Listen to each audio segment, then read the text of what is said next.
ఖమ్మం జిల్లా నేలకొండపల్లి మండలంలో రెవెన్యూ శాఖ మంత్రి పొంగులేటి శ్రీనివాసరెడ్డి పలు అభివృద్ధి కార్యక్రమాలలో పాల్గొన్నారు.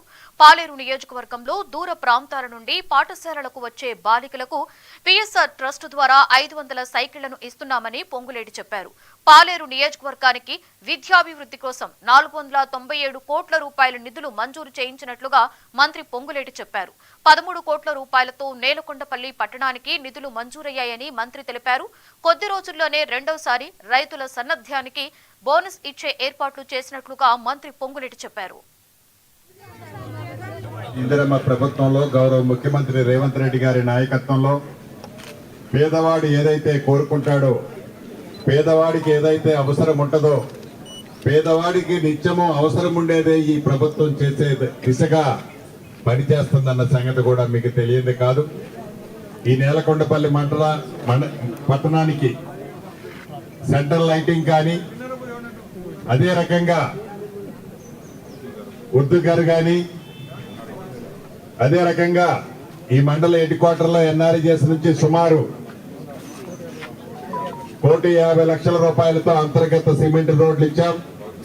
బౌద్ధ స్తూపానికి ఒక 200 కోట్ల రూపాయలు శాంక్షన్ చేశాం. మళ్ళీ ఒకసారి టెండర్ పిలుస్తాం. ఎస్సీ సప్లాన్ నుంచి కూడా 40 లక్షల రూపాయలు ఇచ్చాం అంతర్గత రోడ్ల కోసం. ఇలా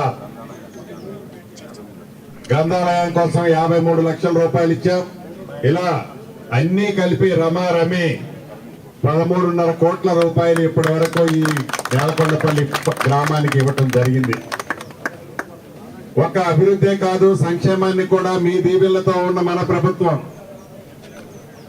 పేదవాళ్ళకి 200 యూనిట్ల ఉచిత విద్యుత్, 500 రూపాయలకే గ్యాస్ మద్దు, ఆడబిడ్డ ఎంత దూరం ప్రయాణం చేసినా ఆర్టీసీ బస్సులో ఉచిత ప్రయాణం, రైతన్నలకి సన్న వడ్లకి మద్దతు ధరతో పాటు 500 రూపాయల బోనస్ రెండో విడత కూడా రాబోయే కొద్ది రోజుల్లో ఇస్తాం.